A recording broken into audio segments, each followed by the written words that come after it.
অনেকের বয়স তখন ২৬। কলকাতার গণ্ডগোল, দূষণ আর অফিসের একঘেয়েমি জীবন থেকে সে মুক্তি চেয়েছিল।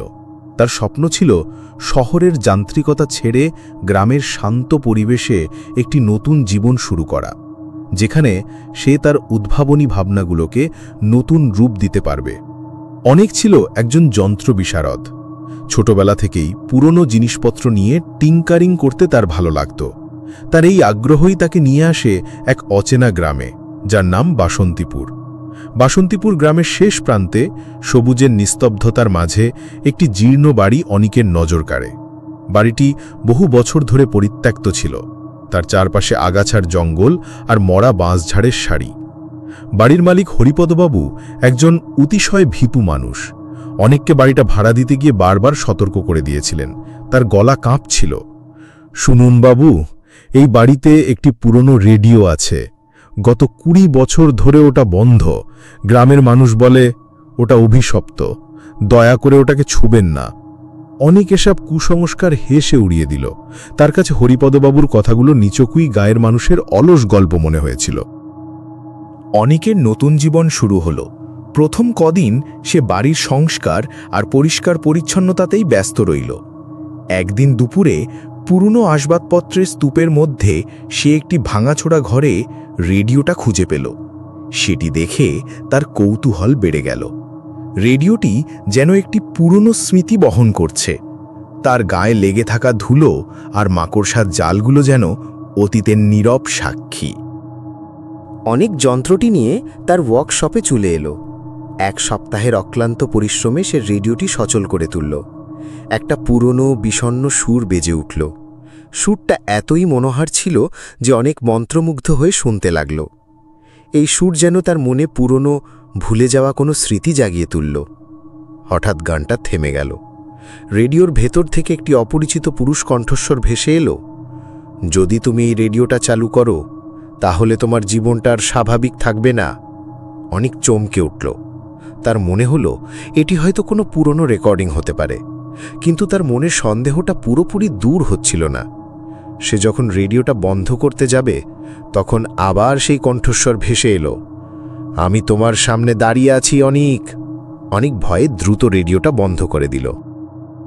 শহরের বন্ধু দীপু, রবিন এবং সুদেশনা অনিকের নতুন বাড়িতে বেড়াতে এলো। অনিক তাদের কাছে প্রথম দিনের ঘটনাটা বলল। তারা সবাই অনিকের কথা শুনে হাসাহাসি শুরু করল। অনিক, তুই নিশ্চয়ই কোনো ভৌতিক গল্প লিখেছিস, দীপু বলল। রবিনও সায় দিল, এতটা নির্জনতার মধ্যে থাকলে এমনটা হতেই পারে। কিন্তু অনিকের মনে শান্তি ছিল না। সেই রাতে সে আবার রেডিওটা চালু করল। এবার রেডিও থেকে একটি মহিলা কণ্ঠস্বর ভেসে এলো, আমি এই বাড়ির পুরনো মালিক, মল্লিকা। আমার স্বামী অনিক আমাকে এবং আমাদের পুত্রকে মেরে ফেলেছিল। আমি এই রেডিওটা তৈরি করেছিলাম যাতে আমি আমার স্বামীর সাথে কথা বলতে পারি। অনিকের গায়ে কাঁটা দিল। তার নামও অনিক। সে যখন এই কথা শুনতে পেল, তখন সে অবাক হয়ে গেল। ঠিক তখনই একটা সাদা মূর্তি তার দিকে এগিয়ে এলো। মূর্তিটির চোখ দুটো জ্বলছে। মূর্তিটা অনিককে বলল, যদি তুমি এই রেডিওটা চালু করো, তাহলে তোমারও পরিণতি আমার মতো হবে। অনিক ভয়ে জ্ঞান হারিয়ে ফেলল। সকালে যখন গ্রামের মানুষ অনিককে অজ্ঞান অবস্থায় দেখতে পেল, তখন তারা তাকে বাড়িতে নিয়ে গেল। তার জ্ঞান ফেরার পর যখন অনিক এই ঘটনাটা বলল, তখন গ্রামের মানুষ তাকে বিশ্বাস করল। তারা বলল, অনিক, তুমি ভাগ্যবান যে তুমি ফিরে এসেছ। এই রেডিওটা অভিশপ্ত, তাই এর থেকে দূরে থাকাই ভালো। অনিকের মনে নানা প্রশ্ন ঘুরপাক খেতে লাগল। কেন তার নামও অনিক? মল্লিকার স্বামী কেন তাকে খুন করল? রেডিওটা কিভাবে তাদের সাথে কথা বলছে? এই রহস্যের সমাধান করতে গিয়ে অনেক গ্রামের বৃদ্ধ গোবর্ধন দাদুর কাছে গেল। গোবর্ধন দাদু ছিলেন গ্রামের সবচেয়ে বয়স্ক এবং জ্ঞানী মানুষ। তিনি অনেককে এই বাড়ির পুরনো ইতিহাস বললেন। এই বাড়ির মালিক ছিল অনেক মিত্র, গোবর্ধন দাদু বললেন।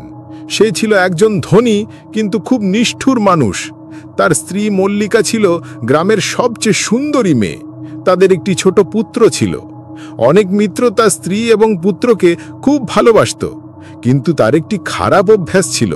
সে প্রায়শই রাগে তার স্ত্রীকে মারধর করত। একদিন তার রাগ এমন চরম পর্যায়ে পৌঁছালো যে সে মল্লিকা এবং তার পুত্রকে মেরে ফেলল। তারপর সে নিজেও আত্মহত্যা করল। এই ঘটনার পর থেকেই এই বাড়িটা অভিশপ্ত হয়ে আছে।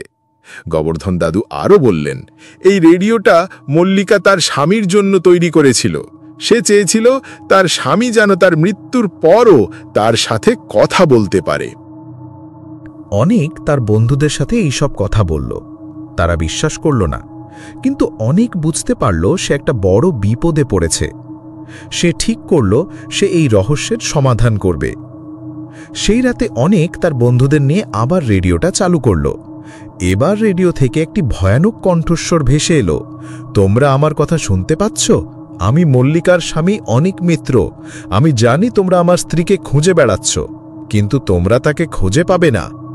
হঠাৎ করেই তাদের সামনে মল্লিকার সাদা মূর্তিটা এসে দাঁড়ালো। মূর্তিটার চোখ দুটো জ্বলছে।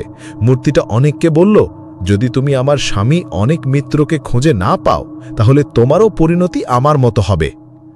অনেক এবং তার বন্ধুরা ভয়ে কাঁপতে লাগল। হঠাৎ অনেকের মনে একটি বুদ্ধি এলো।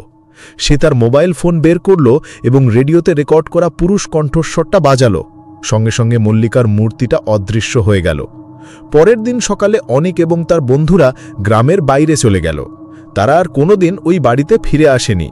গ্রামের মানুষ আজও বলে ওই রেডিওটা অভিশপ্ত, তাই এর থেকে দূরে থাকাই ভালো।